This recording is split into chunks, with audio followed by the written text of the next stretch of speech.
18h37, le grand journal du soir, la suite avec Wendy Bouchard. Et on va en entendre parler de cette proposition de loi sur le fameux service minimum. Un texte déposé lundi au Sénat par le chef de file de la droite sénatoriale, les Républicains. Bonsoir Bruno Retailleau. Bonsoir Wendy Bouchard. Voici ce que disait d'abord Nicolas Sarkozy en 2008. Écoutez. La France est en train de changer. Elle change beaucoup plus vite et beaucoup plus profondément qu'on ne le croit. Désormais, quand il y a une grève en France, personne ne s'en aperçoit. Vous vous souvenez évidemment de cette petite phrase qui avait fait couler beaucoup d'encre, Bruno Retailleau. Derrière ça, pas vraiment de réalité 11 ans plus tard. Qu'est-ce que vous n'avez pas encore essayé et qui pourrait éviter les blocages aujourd'hui et demain ? En réalité, il y a eu un texte en 2007, vous savez. C'était la volonté de Nicolas Sarkozy à l'époque, mais ce n'était pas vraiment un service minimum puisqu'il s'agissait seulement d'une contrainte imposée à ceux qui voulaient faire la grève, d'informer leur entreprise 48 heures avant, c'est-à-dire une sorte de préavis pour que l'entreprise puisse à la fois informer les voyageurs et puis pour qu'elle puisse s'organiser elle-même, prendre des dispositions. Mais en réalité, en aucun cas, si c'était une première étape, mais en aucun cas c'était un vrai service minimum. Ça fonctionne un petit peu, mais c'est pas du tout effectivement à la hauteur de l'enjeu parce qu'il y a quelque chose qui a beaucoup changé. C'est la part des transports en commun, des transports collectifs. On a beaucoup fait la bascule entre un mode individuel et puis le mode collectif. C'est important. Alors beaucoup de Français l'utilisent, sont dépendants des transports publics collectifs pour aller venir, mais aussi pour leur travail. Et ce que je veux dire, c'est que c'est les Français du bas. C'est pas du tout les Français du haut. Et puis, on voit bien qu'on a un enjeu aussi qui est un enjeu écologique.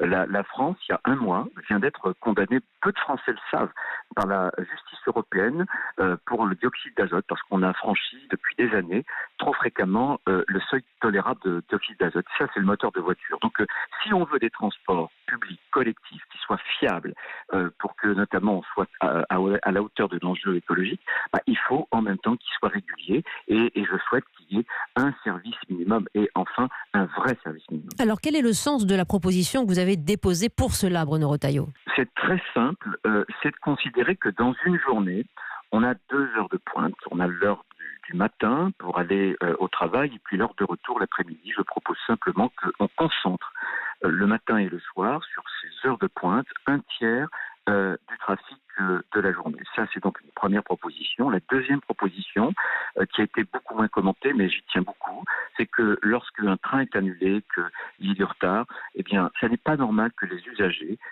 doivent remplir des démarches, des formulaires. Je propose qu'il y ait un remboursement automatique lorsque on paie par carte bancaire pour faciliter le remboursement justement des usagers. Donc là, c'est une adresse que vous faites évidemment aux grandes entreprises, SNCF et RATP avec tous les forfaits, les cartes d'abonnement. Je reviens à votre idée de créneau, service minimum sur les créneaux que vous venez d'énoncer, c'est-à-dire réquisition des agents grévistes ?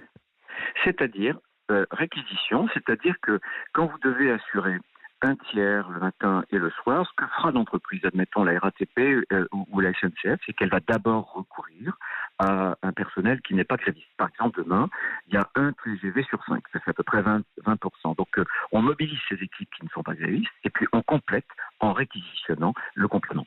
Sauf que le droit de grève est constitutionnel, Bruno Retailleau. Entraver ce droit par le fait même d'une réquisition ne serait pas anticonstitutionnel de fait ?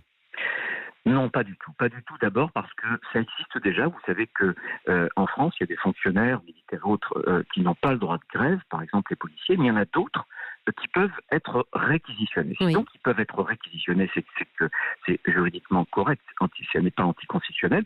Par exemple, pas seulement dans les hôpitaux d'ailleurs, par exemple, Météo France, par exemple, le service public de l'audiovisuel, par exemple, dans le nucléaire. Donc, vous avez raison, le droit de grève, et il a une valeur constitutionnelle. Mais il y a un autre principe qui a la même valeur constitutionnelle, c'est le principe de continuité des services publics. Et le Conseil constitutionnel l'a rappelé à maintes reprises.